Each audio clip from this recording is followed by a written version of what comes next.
Hi guys, welcome to another video from Overbite Gaming, and today we're taking a look at Vincemus. Vincemus is a it's sort of third person. Most of the time you can have a cockpit view. Sort of arcade stroke simulation air combat type game. If you think War Thunder, you're not too far off in the way it plays. It's pretty damn cheap. It's currently on 20% off and it's under £10. It's about 11.5 quid normally, so it's very, very affordable, and it's a pretty good time. It's not quite as polished as something like War Thunder, but it does give you the same sort of experience. And I came in sort of like looking for a World War II flight combat game, and that's exactly what I got. I've kind of been going on a bit of a World War II binge lately. I got to admit, like the recent-ish movie Midway is something that I watch quite a lot and quite enjoy. It was actually pretty stunning. It's such a good movie. Came from, was it Wolfgang that did it? I can't remember now. But it's the same guy that made like historical movies before and fucked them up badly. And to like produce something the quality of Midway, I feel was like really well done. And I've listened to the audio book that was done about the battle and all the little bits and pieces, and it just got really under my skin. And so I was looking for an air combat game where I could like dive bomb and shit like that. And here we go, Vincemus. Vincemus is Latin. It actually means conquer, from what I was able to establish, and I believe I am pronouncing it correctly after looking up how to pronounce it, because it's not. If you hear the word Vincemus, you don't immediately go, oh, air combat, yay. You're just like, oh, I don't know what that means. But it is a good game. So you start off with, I think it's a P-10. No, you start off with a swordfish bomber. So an old, relatively weak bomber. I never really used it. I just immediately upgraded to a P-10, I think it is, which is an American fighter. And you earn money by doing missions, and then you can obviously spend that money on upgrades for your planes. Each section of your plane, whether it's like weapons or armaments or cockpit, has two different upgrades you can apply simultaneously, but they are sort of in their own things, so you can have like multiple choices of which ones you apply, and they go with their like advantages and their disadvantages. For instance, you can replace standard machine guns with cannons entirely if you want, but the cannons have less ammo, they take longer to reload, but they do a lot more damage when they do hit. So I kind of like keep it sort of mixed, like 2 machine guns, 2 cannons, a few bombs. Bombs are very useful. They are very difficult to hit with, though. You need to be very accurate, and I find dive bombing to be more effective than just level bombing, just in terms of accuracy. Dive bombing does put you at risk of getting shot, though, because your planes are not particularly hardy. You will take a lot of damage from anti-air if you go straight into it, and that's why bombs come in useful, because you can like pick a few off from a greater height out of their range and not worry about being shot that way. The air-to-air combat's pretty good. You do tend to black out pretty easily, turning at high Gs, but that's to be expected, and there are perks that you can get which reduce this, so you know, you pays your money, you take your choice in that respect. The combat experience is fine. As I said, it's not as polished as War Thunder. It kind of like, where it sits like in the middle, where it's not quite arcade, it's not quite similar, it kind of hurts it to some degree, in the fact it's not quite as snappy as something like, I don't know, Ace Combat, where it's a lot more arcadey, and it's also, you know, not as sort of hardcore as the simulator crowd would like to see. But for me, to just sit on here, play a few missions, you know, upgrade my planes, buy new planes. There are a fair few planes in here. It's not just the American planes you can buy. There's Spitfires and Messerschmitts, and you know, Japanese planes like the Yak. I think that's a Russian one, is it? Yep. So there is quite a lot of variety you can do. Some of the planes are quite expensive and will take you a good few missions to get them, but there's no pay to play. There's no sort of virtual currency that you can buy. You just have to do the missions. And to be fair, some of the missions give you a relatively good payout, so you won't ever do sort of like more than 10, I'd say, before you'd able to get that plane that you want, assuming you complete the missions. It is a learning curve, definitely. You do sort of, you start off and you think, oh, okay, it's going to be like, here is the Pacific or Ace Combat. And then very quickly you realise you're nowhere near as hardy as you would be in those games. And you can really get fucked up. And even if you're not destroyed, I had literally both of my ailerons shot off and couldn't do anything, and just watched as I slowly lost altitude and couldn't correct the plane posture and just binned it into the ground. So it is quite realistic from that extent. That was quite a nice touch. I was simultaneously aggravated and impressed. Because, you know, if you lose your ailerons, you can't alter the sort of the up and down sort of axis of your plane. So that would be the y-axis, you idiot, wouldn't it? And because I was slightly down, I just had to watch myself slowly lose altitude. But I'm actually having a lot of fun with it, and some of the planes you get are just classics. Like, I think in the tutorial I put you in a Spitfire, and you mean, oh, okay. Spitfire is like a really maneuverable aircraft compared to many of the others, so you have a lot of fun in that. And then you sort of start the game proper, and you're in your sort of P10 or whatever it is, and you're like, oh, I need to spend some money here. Like, not money, you know, but like the currency it gives you for completing things. It's pretty simple. I mean, it looks okay for what it is. Some of the terrain is a bit sparse, I would say. You could do with just a bit more detailing. Something like, you know, like if you played Hawks and it was taken from real sort of satellite scans of the area. Something like that would improve it immeasurably, because a lot of the time it's like, it's a desert. It's just a rolling sea of yellow.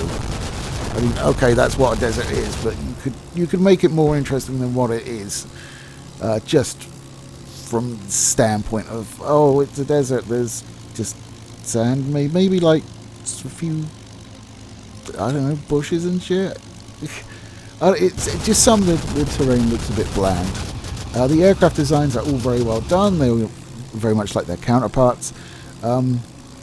Because obviously you're upgrading it so it can do things that the actual plane itself wouldn't have been able to in terms of performance. Obviously that's not really historically accurate, but it does lean into the gameplay element of it, which sometimes I feel like games get lost in. So like, you know, in Red Dead, you'd have a perfect shot lineup, Red Dead 2 specifically, and you pull the trigger and nothing would happen because you hadn't cocked your gun. You know, I appreciate that because it's realistic, but it also makes the game less fun. Because you got someone dead bang, and you pull the trigger, nothing happens, and you watch him cock the gun, and you're like, okay, now I've got to shoot it again. Oh, he's gone. Great, thanks for that. Because there's no way of like telling really that your trigger, your hammer's pulled back. I know it's a nitpick, and you know it doesn't take away from Red Dead being a pretty damn good game. But it's just stuff like that annoys me a little bit. So I can get over that and sort of have the more arcadey bit. You also have stuff like dumbfire missiles that you can attach to your fighter. They're done on separate keys. It is a mouse and keyboard game, so no use of my trusty Warthog here. But it does play fine like that. It's not, don't go in thinking snappiness like Starlancer or Freelancer's right, or Darkstar 1. You know, the responsiveness of those games is not what this is about. When you move your mouse and you move the reticle, your plane turns to face it, but depending on the performance you're playing, it will take longer, it will bank across, and will eventually get round, and you have a separate reticle, a little dot for where your guns are, and one for where your bombs go, and those come across as well. So you point one way, your plane banks around, you see the plane bank, and you see the reticle moving to where you're actually sighting. So it does work, but it's not snappy. It is within the realms of like your aircraft's performance, which is pretty accurate, and as long as it's consistent in how it does it, then I have no problem with that, because everybody's on the same page. I didn't really find, like Hawks 2, for example, there would be a lot of instances where I'm with another plane and we're just flying around in circles trying to get lock until someone finally manages it.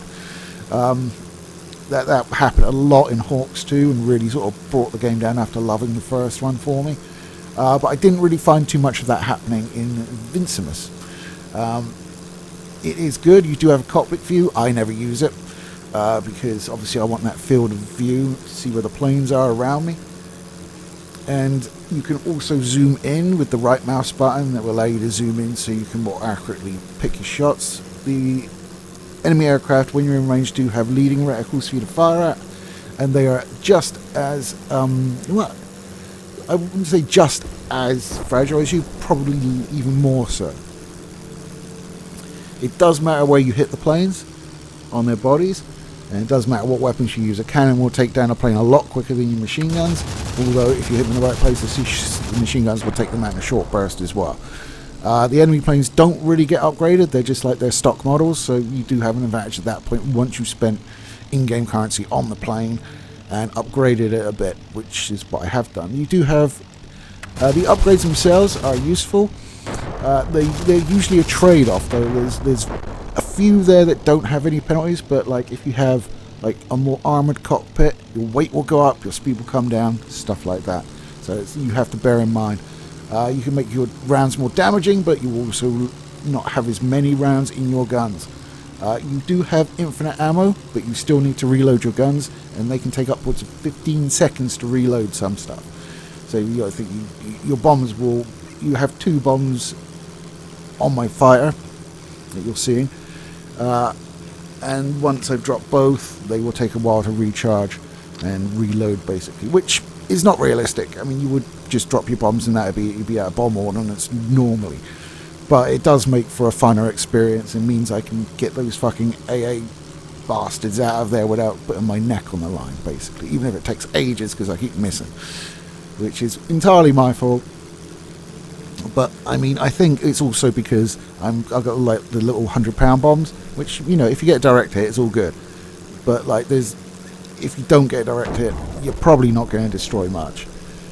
Whereas, you know, you can get obviously bigger sized bombs, but that would also affect your handling and your speed because of the weight of the aircraft, stuff like that. So it is about finding how you want to play the game. I mean, I just immediately started putting armor onto the plane because of how fragile it was, and you know, I'm not great at games as a general rule, so you know, I'm getting shot quite a bit, especially when you go into like a convoy. I mean, there was a convoy mission. It's just like, just take out these 3 convoys. There's like 4 planes you have to deal with. It shouldn't be too difficult. But every time I went down on that convoy, they would move. Like each convoy had the anti-air in a different part of it, and they just look like, you know, when you're at like 2,000 feet, you can't tell what the difference. So you just go down, and then you're like, okay, it was at the back last time. I take the guy at the back out, and all of a sudden something in the middle starts shooting at you, and you're unprepared for it. It's like to your side, and you're getting wrecked up, and then your wing comes off and you die. But it is a good time. It's not very much money. It does sort of scratch my World War II plane combat itch. Do I think it's the best game there ever could be to do that? No. I don't think so. I think War Thunder, if you have the time and possibly the money to invest in it, would give you a better experience. But I mean, this is single player, whereas War Thunder is obviously not. It doesn't have any microtransaction bullshit in it. So all you do is fly missions, earn money, upgrade your plane, and then buy new planes. There is a campaign in it. There's not really any story to go with it. It's just a series of missions. But I mean, it's World War II. You know, that's kind of a story in and of itself. And you start off, I think it's in the African desert, and then you move to Europe and the Pacific. So you do have a good range of stuff to do. There's a few missions in it, such as defense missions, which, to be fair, I haven't had a problem with. Normally I hate defense missions, But they do fight back, so they like take care of themselves. And normally it's like a static defense, like there's like a town that you have to defend from incoming tank forces, which generally don't have anti-air very much, so they're quite easy. And any anti-air units that they do come with, you take those out first, and then you've kind of got free run on the tanks. Usually you'll have a few waves of planes turning up, which are... The planes are actually relatively easily dealt with for the most part. The only ones I have trouble with is bombers, because they take a lot of shooting, and of course they have turrets mounted all around them, so even when you're on their arse, you still run the risk of getting shot. So you can't just, like, in a fight with like a fighter, you just, get on his tail and blow him away, no problems. But in this you have to be a little bit more careful with a bomber. But outside of that, I mean, it's just a good game. It's certainly worth the tenner they're asking. I have no huge problems with it. There's a few little nitpicks here and there. The performance obviously is absolutely fine. I did find it started initially, which makes me think it might be on Unreal or Unreal 5 maybe, because that's something that tends to happen with games in that engine, that it kind of like compiles shaders behind the scenes, or it just makes you compile shaders. And if it chooses behind the scenes, the first 10-15 minutes of game can be a bit stuttery, which was the menu screen. Even that was stuttering, like the sort of World War II video playback that's on it. But as I said, 10-15 minutes later, it's fine. Whenever I've booted it up after that, it's been fine, so I'm assuming it's all done now, and it will no longer affect the game. So just, boot it up, go use the bathroom, have a cup of coffee, come back, and you'll be fine. So that's Vincemus. I like it. It's certainly worth the money they're asking, and it's just a competently made World War II sort of arcadey shooter, and I'm very happy with it.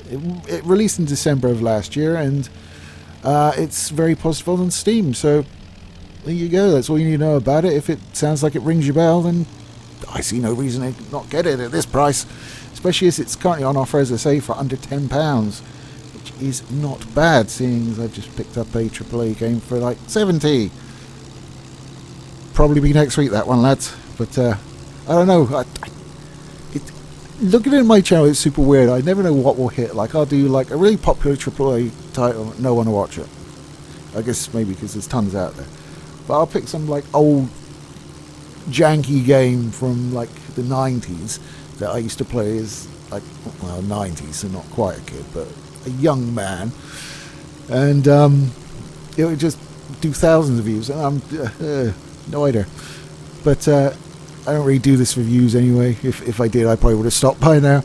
I do it because I enjoy doing it, and I enjoy talking about games. So yeah, I will carry on, and you'll be seeing that £70 worth of mistake probably next week. Anyway guys, take it easy, and I'll catch you next time.